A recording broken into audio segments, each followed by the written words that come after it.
Arreglo Radio is a platform where young professionals share their stories of ups and downs, lessons learned, and professional expertise, giving you an insight into their lives. So join us as we sit down with some incredibly talented people right here on Arreglo Radio.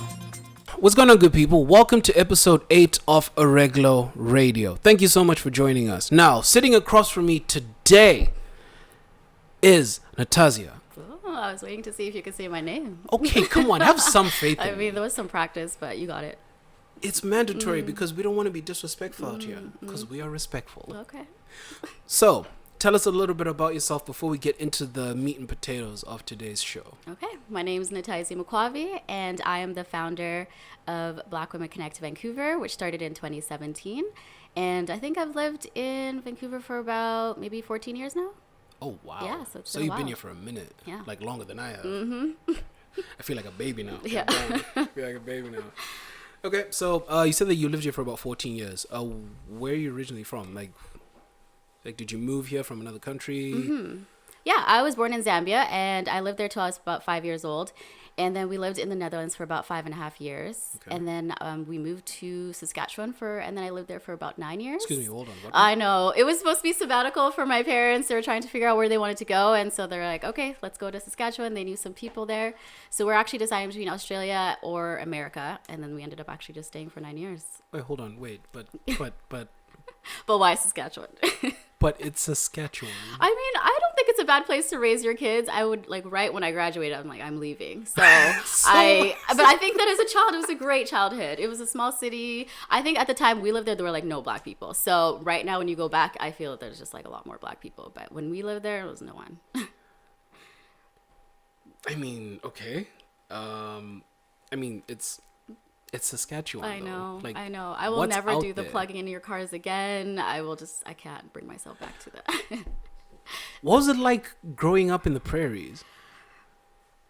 I don't think that we knew anything. It was just everything was new. Like when you come from Europe and then you move to a place like Saskatchewan where everything's flat, there's like kind of like no culture really other than like the prairies. And not to bash the prairies because I just said it's a great place to raise your kids, but I think it was just so different. Like that was the first time we really kind of saw what snow looked like, what minus weather looked like. Just everything was different. Like country music, we're like, what is this music? Like there was just everything was new. So when you say minus weather, because literally on the previous episode, like we had a guest on that was raised in Winnipeg. Oh, okay. And apparently, I only found this out on the last episode.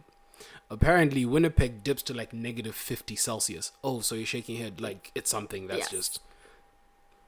Why? Yeah. I don't think that we actually knew. I think that that's why it was just so temporary. And because I think we moved in the summer and then all of a sudden it's fall and it got cold and we're like, what is this? Because we were really not planning on staying for a long time. And Fair it just enough. Ended up that my parents found jobs and they were like, okay, we'll stay here. So Awesome. So why the move to the YVR? Well, my dad got a job here and I was done high school. And so I was like, well, I'm going to move. So I was always ready to move right when I was done high school. Like I knew I was always going to leave Saskatchewan. Because you're just willing to drop the small town life. No, I think I was just ready. I think I'm always just ready to move. You, like... The city life was for me. No, I think I was just ready to move. I just wanted something different. I think for us being third cultured kid, like you can just adapt so easily in any situation. I think I was just ready to be like, okay, what's next? Fair enough. So talk to me about your initiative. Mm-hmm. What is it about and how did you come about getting involved in it? Sure. So it actually started in 2017. My sister and I just decided, okay, let's do something for Black girls or Black women in the community. And we just wanted to have a good time. So we called it Black Girl Magic. And it was just a Christmas party at the time. And so we're like, well, you have Black friends who know Black friends who know Black friends. Like, let's just all get together. And so in my clubhouse where I live in my condo, we just decided to just do an event there. And I think about 30 people showed up the first time. And then people were like, well, what are you going to do next? And people just kept wanting to do it. So I did it again the next year. Same thing, kind of more casual. And then I did a tea, and then more people were like, hey, put into Vancouver, make this bigger. And then I realized, okay, this is actually a bigger need in our community that I didn't realize, because I was actually already developing like a women empowerment thing that was just including all women. Right. And then at that moment, I just decided, okay, there's actually nothing specifically for Black women to come together in the way that I wanted. It wasn't supposed to be like political. It wasn't like anything else. It was just kind of like, let's all connect. And so that's kind of where the mission statement comes from. And I just really wanted people just to actually like find a way to like be in community with each other and empower each other. Awesome. So have you found that, like, as time has gone on, like, has the vision of the initiative changed? Like, have you found yourselves like becoming a little bit more than just like a central hub for people to meet? Like, have you provided like services?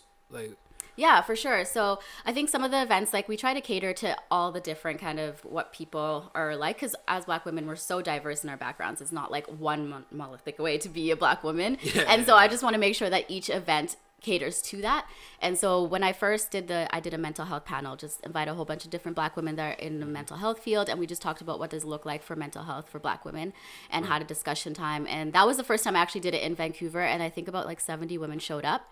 And I was like, amazed, because I didn't realize, I know there was a lot of Black women, but I didn't realize how many were in Vancouver that was willing. And so knowing that topic was like something that brought everyone in, I was like, okay, we need to focus also a lot on what that looks like in our community. And then I partnered with two women, Adila and Amoy, who started something called Pitch Better. They're from Toronto. And so they came out here, helped us to like, how do you pitch your business? And so how do you do a startup? How do you brand? All those things. And so we started doing that and networking with them. Then we did a holiday party in Vancouver. We did a women in leadership, talked about the different women in leadership and how to be like a woman leader, I guess, and in your different capacities. And then we did another mental health self-care thing in the summer after everything was happening. And a lot of people, I just noticed, kind of needed to like debrief and relax. Right. And we're also starting our mentorship program next year for teen girls. So really? Yeah. And then we also started our podcast. So there's a lot of things going on. I think there's other things I can't talk about till they launch. But yeah, it's a really exciting time. Spill the tea. No. Spill the tea. I wish people steal though. But no, I'm just joking. But I like to, once I know it's like into fruition, I want to be like, okay, here it is. But yeah, I'm excited. There's a lot of things coming. Huh? Yes. So like, you're really just gonna not tell you. Not at all. Come on. Yeah, sorry. My feelings. Yes. My feelings. So, when it came to getting things going, right? Like, I'm assuming that it wasn't easy. Yes. Like, what was it like? Like, just getting people on board and getting this whole idea off the ground? Right. It was actually easy to get people on board and for people to come out. Like I said, the first time I did the event in Vancouver, it was like 70 women showed up. And I know there was so many that couldn't come because there's other events going on. So that part wasn't scary. I think that I did that event all alone. I had some friends that have been helping me, but then that's when I realized, okay, I need a team. Because I will not survive if I don't have a team. And so it was just recognizing who wants to be on the team, who actually understands the vision and mission of where we want to go and where we want to grow. And so that was exciting. I got to get to know different women that I didn't know about, and then some people I've just known from the very beginning from when I first did the event. So yeah, I think that was, challenging for me because I do also work full time. And so trying to balance of like working, like I'm an executive director of another nonprofit, and then it's like, okay, how do I balance two teams that are completely different, two completely organizations? So I think for me, it was more of the challenge of like, how do I balance, but at the same time, take care of myself in it, like, because I'm the type, like, if I have a mission, I'm gonna do it, I'm gonna execute it. If I have a plan, I'm gonna do it. But then it's like sometimes you just have to take a step back and be like, okay, maybe a no now is not a no later, and I just have to start realizing that right now. Yeah, because I want to do everything all at once, but you can't do it all at once. I mean, damn. Yeah. But like staying motivated through working a full-time job, and you got like this startup, like how?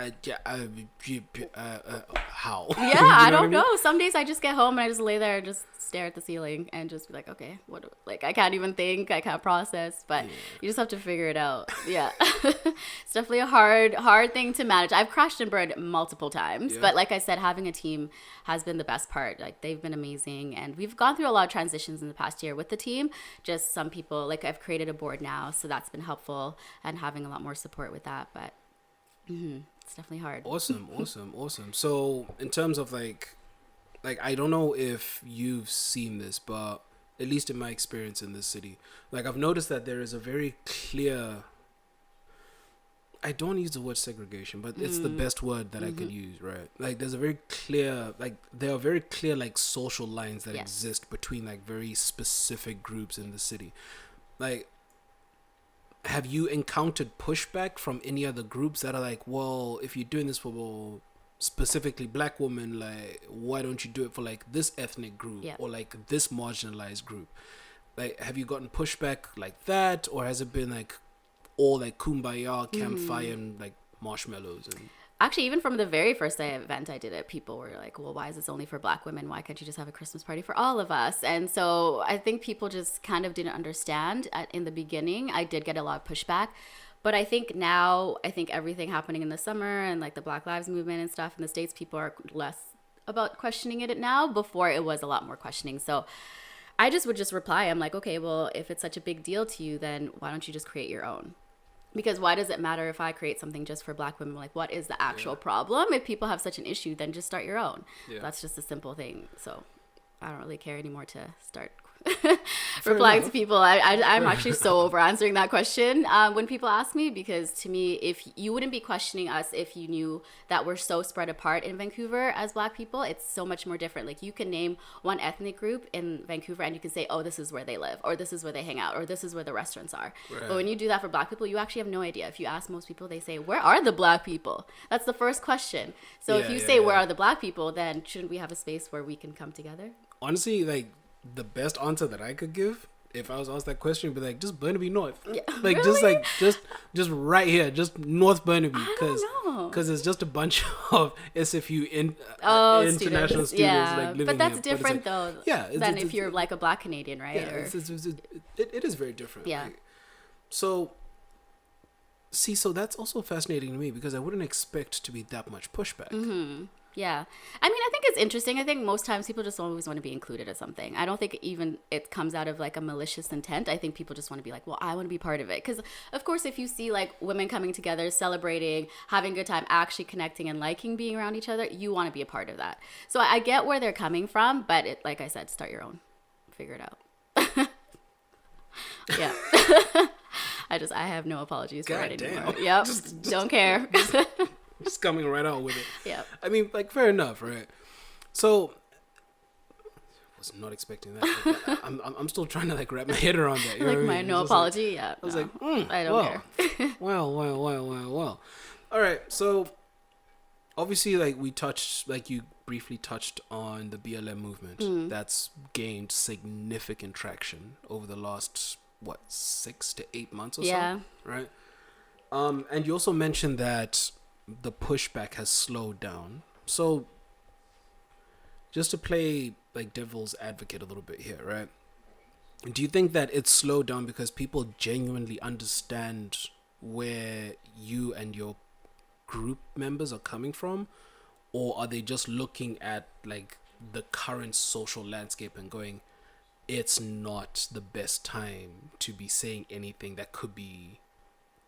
So like... Yeah, I think it's both, to be honest. I think some people actually genuinely are like, okay, I see why there is a need in community for this. Mm-hmm. And I think there's some people who are like, okay, I'm just not going to say anything because, I mean, no one wants to be like... I think the most common word right now, I guess, for like 2020 is like racist, right? And it's like, no one wants to be called that. And so I feel like right now everyone's just like trying to just avoid that whole conversation because then it's like we're in the whole cancel culture and everyone's like, I don't want my business to be canceled, I don't want this to be canceled. And so I think people are just like, well, I don't agree with it, but I'm just not going to say anything, right?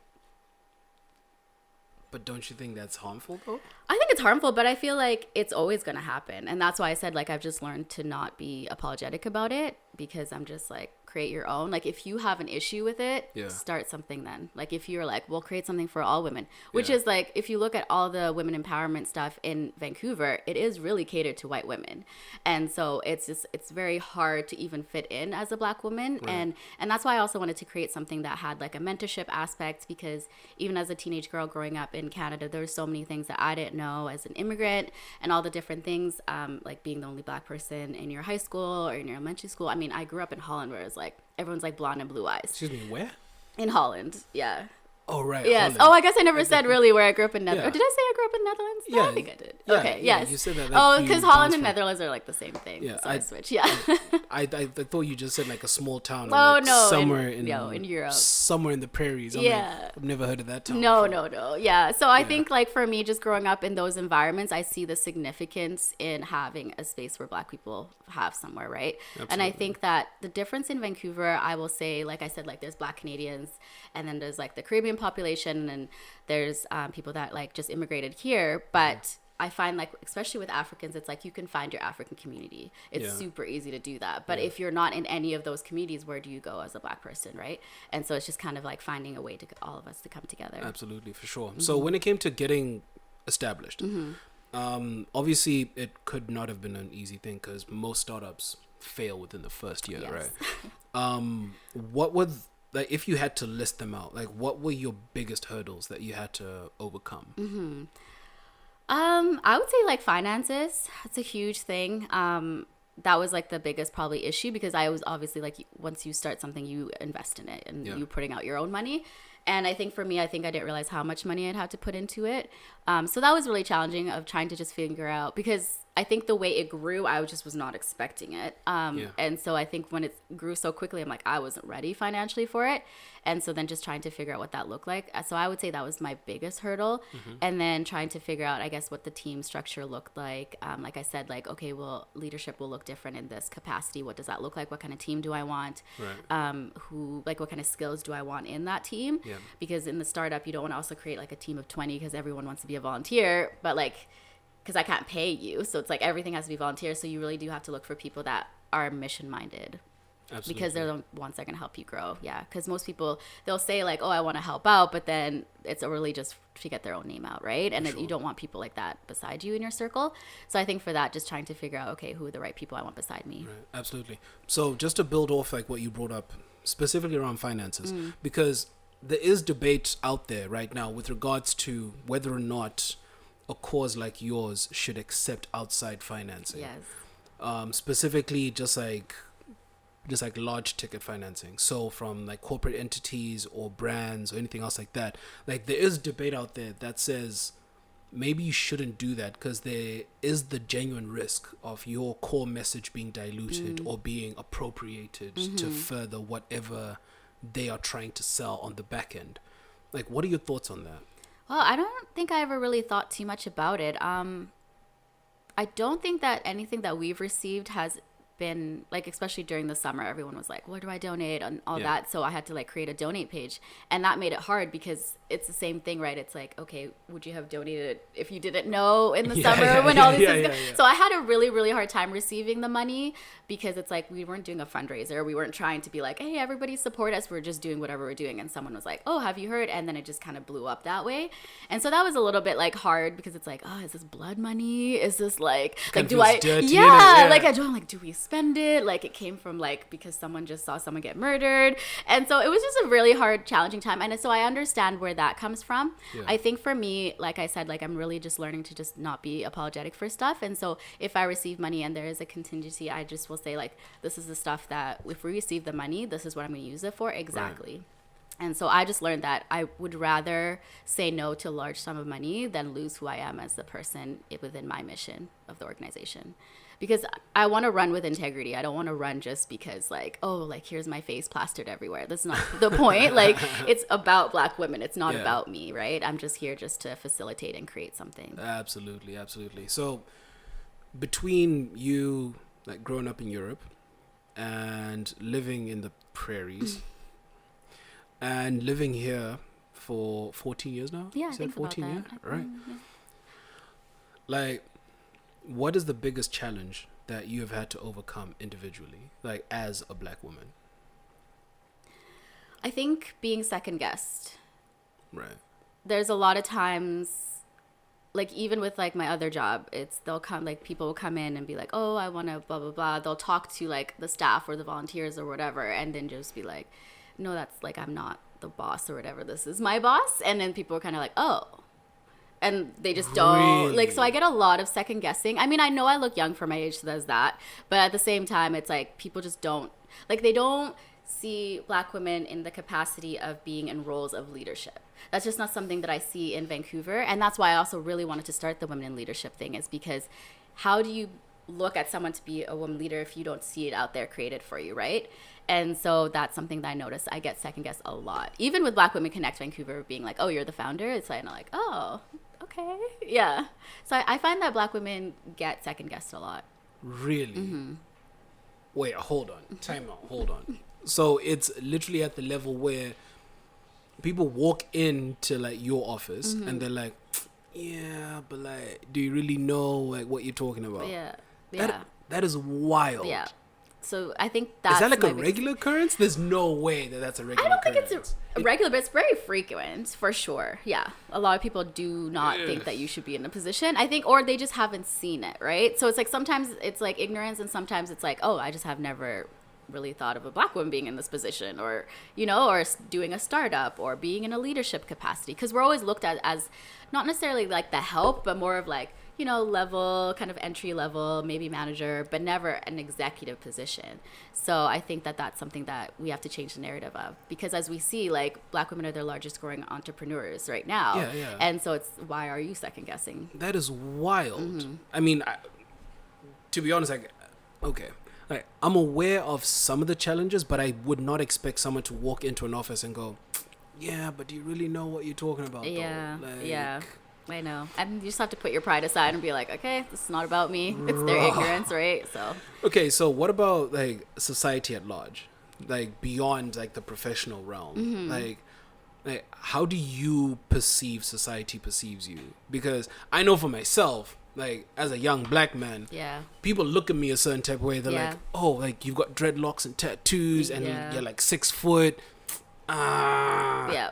You're probably like off a certain cut, at least in North America anyway. For sure, yeah. But then it's weird because what I've noticed is that I can literally see their minds switch as soon as they hear me speak. Yes. And they're like, oh, he's not from here. I'm like, yeah, I'm not from here. But Yep. what assumption had you made before I said, hey, what's going on? Like, Yeah. like what assumption had you made? So like how does general society like treat black women like from your life experience in North America? I think for my life experience, like same thing, I sound different, and that's just because I just grew up in different countries. And so I noticed that too, once people hear me speak, they're like, oh, like they just feel like, okay, well, I feel more comfortable around you or something. But then if I'm like with someone else who has a different accent or whatever, they'll treat them differently. But I'm like, Yeah. you can't do that. Like I'm still the same person. I still go through the same experiences. So I think I get frustrated with that.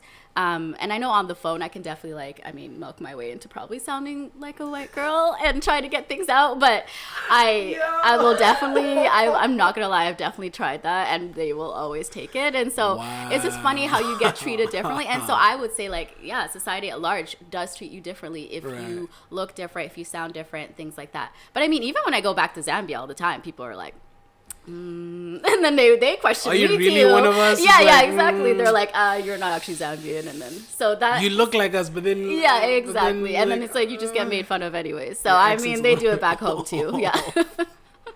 that is But, wild. yeah. So how do you feel about Starbucks names? Starbucks names. Starbucks names. What do you mean? I have a Starbucks name. What is this? Oh, yeah, Natasha. But that's just too close to my name, so I just feel like Really? Well, because when I lived in Holland, everyone just called me Natasha. They couldn't say my name. Now I'm like, just say my name. Before I didn't really care, but yeah, I just say Natasha. Really? Yeah. What's yours? My Starbucks name? Marcus. Marcus? Why Marcus? Of all names? Because, okay, so I've got two answers to that question. Okay. Do you want the deep one or Both. like the goofy one? So the deep one is I studied Marcus Aurelius and his military tactics with the Roman Empire and how he handled the gladiator uprising. Yep. So Spartacus Yep. and then the rest of it. And he was an absolute asshole, but as a military mind, His tactic. unmatched. Yeah. So it's the same way that people look at Sun Tzu and they're like, oh, like we look up to that. That's the deep reason. The goofy reason, Marcus starts with an M. My government name starts with an M. That's fair. It's I like- mean, that's like Natasha. it's like, So, it's yeah. like, it's like, you know what I mean? Yeah. So that just is what it is. So in terms of the events that you've hosted, right? What are they like? Like, is it just like a networking type situation, or are people coming in and they're saying like, "Yo, Prosecco, Well, I think that's what I want. I want everything. I want it to look different. I want it to cater to everyone. So, like I said, we did the mental health panel. So that was a whole different thing because it was a deeper conversation. But in the beginning, we did like a networking, kind of played a game like that bingo people game, or whatever. You just go and you find people, and everyone loved it. I'm not gonna lie, I don't like games at all. Like I hate going to social settings, and everyone's like, "Let's play a game." It's like, why? But then I realized I'm like, people love it, and so I had to make sure that they did it and they loved it and they wanted to keep playing. So at the end, I was like, because I had like draws and prizes, and everyone's like, "Oh, okay." I'm like, "Okay, I guess this game is just going for another hour." So I was like, "All right." So I think people are just so excited to hang out with Black women in that space. Like I said, then we did the Pitch Better event and then marketing. Right. So that was a lot more like, how do I build myself up professionally? And then the holiday party was definitely just like, had a DJ, had drinks, had food. Vibes. Yeah. And it was just like, it was a good time. I loved it. Vibes. It was so fun. Yeah. Okay. So from what I'm hearing, it sounds like your team puts together an incredibly diverse range of events, right? So is it difficult to pull off events like that? Because, I mean, if you're going to be hosting panels on one end and then you're going to be hosting like a Christmas party on the other end, obviously there's different kinds of prep that goes into that. Right, yeah. I think, like I said, having a team is definitely very helpful. I really like event planning. I fully enjoy it. I love just like having a vision in my mind and being like, okay, how are we going to do this? I mean, sometimes you have to scale back because you look at it as like the larger picture and you want to do so many things, but like financially, obviously, sometimes you can't do it. And I think the challenge has been with events is how much you charge people.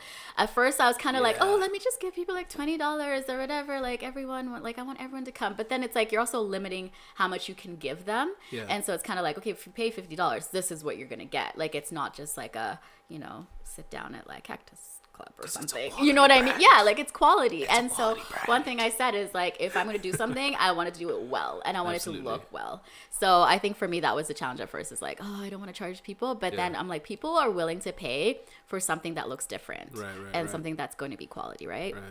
Yeah. Okay, so then in terms of like getting the word out there, like have you found it to be useful to reach out to like universities? Because from my experience anyway, being an SFU alumnus, I can tell you right now, like there is a significant Black population on that mountain, and UBC kind of has a similar thing. Like how has your network grown, and have you seen like specific trends? Like, are you attracting like a certain age of Black women, like a certain profession, or is it just like a mixed bag and you're like Skittles? Hi. Yeah. I think like each event brings out every different type of woman. I think in the holiday party there was a significant younger population because they're the ones that kind of were like, okay, like you're done exams, all the things, like you want to go out and have a good time.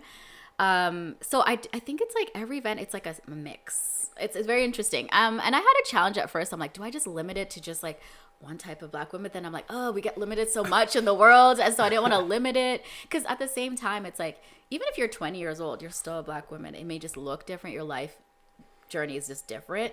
And so it's kind of like, I'm just mixing it up. So you show up if you kind of feel like you're comfortable with going to that event. So it's hard, like with the universities, because they have their own community too, and they have their own clubs. So we're just trying to figure out what that looks like in the next step too, because I have heard a lot of like university students talking about that and asking like, okay, well, have you reached out to them? But then at the same time, I also see how they have their own community. So I'm trying to figure out what that looks like right now. Absolutely. Yeah, so it is the next step. Absolutely. So is this going to be just like a Vancouver thing, or are you planning on expanding the network across Canada? So that the goal in my life is to expand it. Come on. I mean, I would love for it to be goals. Let's hear those goals. I would love for it to be like the essence of Canada. Like I would love that. Like I would like if one day it can become that. Like that's my goal. I know, right? I know. Come on. I'm bringing it into the world because at the same time, like we don't have that. Like we always look to America, and it's like we as like Canadians have a whole different culture. We have a whole way of moving and doing things. And so like that is my goal, is to do that. I have connections in like Victoria and Kelowna, and both want to start something. Yeah. And actually that was the plan for this year, is to just do like mini events. But COVID ruined a lot of plans that were happening. But at the same time, COVID also helped me step back and be like, okay, like am I planning things properly instead of just launching? Because it's like you said, like most startups, it's like if you do too much, you fail. COVID kind of actually helped me step back and be like, let's plan this properly and yeah, like being a visionary sometimes can be challenging because you see what it can be. Absolutely. And then when it's like not failing, you're like, am I failing? And then it's like, then you go into this like whirlwind of like challenges and you're like, oh, maybe I'm not the right person. And then you have imposter syndrome. And then you have to be like, okay, if I was an imposter, it would be showing, right? Yeah, it's like, am I really cut out for this? Yeah, I like, definitely do struggle with that a lot. Yeah. Yeah, I'm like, maybe there's someone else. Yeah. But, oh, come on. yeah. But then you can step back and you're like, no, right? Like, if Believe there was in someone else, they yourself. would be doing it. Exactly. Yeah. Like, just believe in yourself. Yes, I mean, exactly. like, Yeah. like, just get it done. So, like, okay. So, in terms of, like, the Black community that exists here on the West Coast, like, anyone and their favorite grandma knows that Toronto has a far more vibrant Black community. So are there parts of that you're trying to emulate and bring here, or are you just trying to say, nah, gonna do our own thing on the West Coast? Yeah, I think so. I think that, I don't know, Vancouver is so weird on the, like, West Coast is just so interesting to me because we don't really have a Black culture. Like, we all just do whatever it is, right? Yeah, like, yeah, when you yeah. go to Toronto, you feel it. You know what it is. Yeah, yeah. I just feel like, I don't know if we need to create a culture or we just need to come together more. And that way we actually create a culture. I think that we're so spread apart here that it's hard to create a culture. Like you said, it's like, okay, here's this city, or like here are the students, or here this. It's like in Toronto, you just know where to go. Yeah. And so I think that that's what limits us, is because we haven't been able to create a culture. But I mean, honestly, from even living here now, there's a way bigger population than when I first lived here. Like, the Black culture is a completely different. Yeah. For sure. That is fair. It's definitely changed. So I think it's getting there. I think a lot more, also people from the East are moving out West because it's like they want to not be around like the weather. Also, like, prices are high there too. And so it's just like Vancouver is beautiful. And so people are like, okay, well, let's just move out there. So I'm noticing a lot more people coming out here too. Right. Like, a lot of my friends that live in Toronto are like, I would love to live in Vancouver. Where it's interesting, where it's like we go to, and we vacation in Toronto because we're like, we know it's going to be a good time.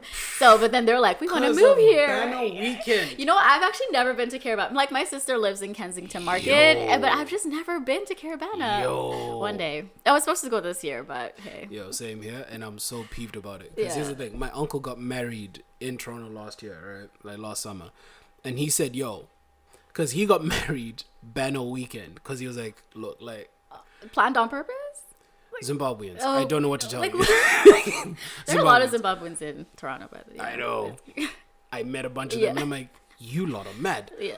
But he got married banner weekend, and that weekend I was like, rah, like, this is what life is like for you guys. It's like, yeah, pretty much. Yeah, in like, the summer, Toronto's wild in a good way. Jesus Christ, I'm not mentally or emotionally prepared for this, but I am here for it. So I was supposed to go back this summer, and then all this nonsense happened. Yeah. And then there's my uncle, like, sending me videos of him on his back porch with this massive grill, and it's just like loaded. And I'm like, you African man, why are you playing with my emotions like this? You know how I feel about barbecue.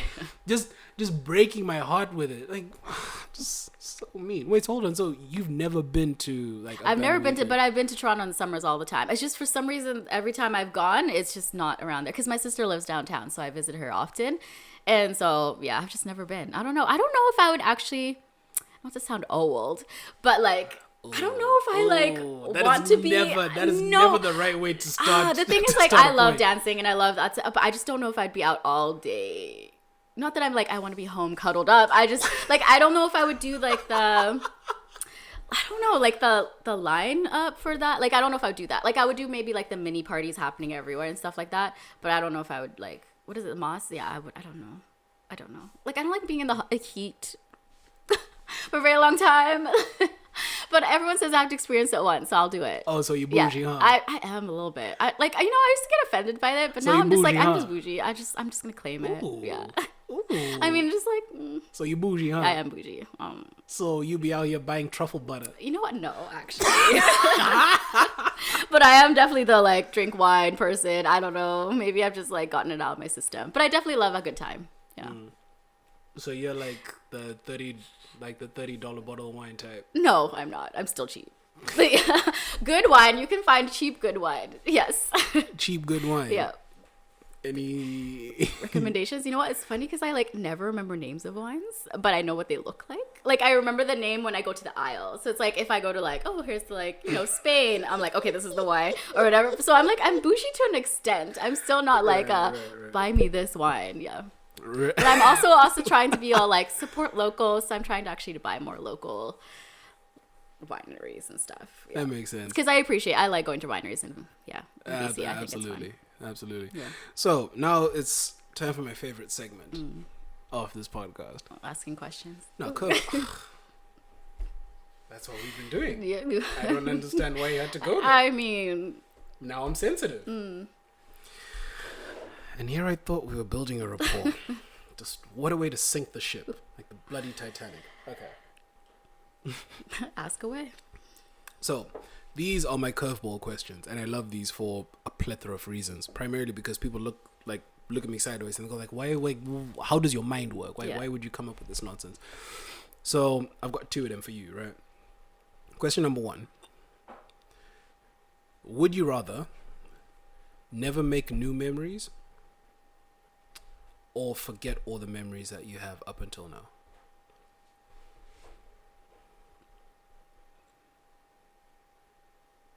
Yeah, see that look right there. That's the I think look I the get. second one. Forget all your old memories, Yeah. but that's who you are, though, isn't it? It's true, but then every day can be a new day to be someone else. Yeah, and you have no idea who you are. Maybe that's the surprise. Doesn't that Then sound you get a little to bit create. dangerous, though? I mean, it depends what kind of person you want to be. Because that means every day you get to create. And I think I like that.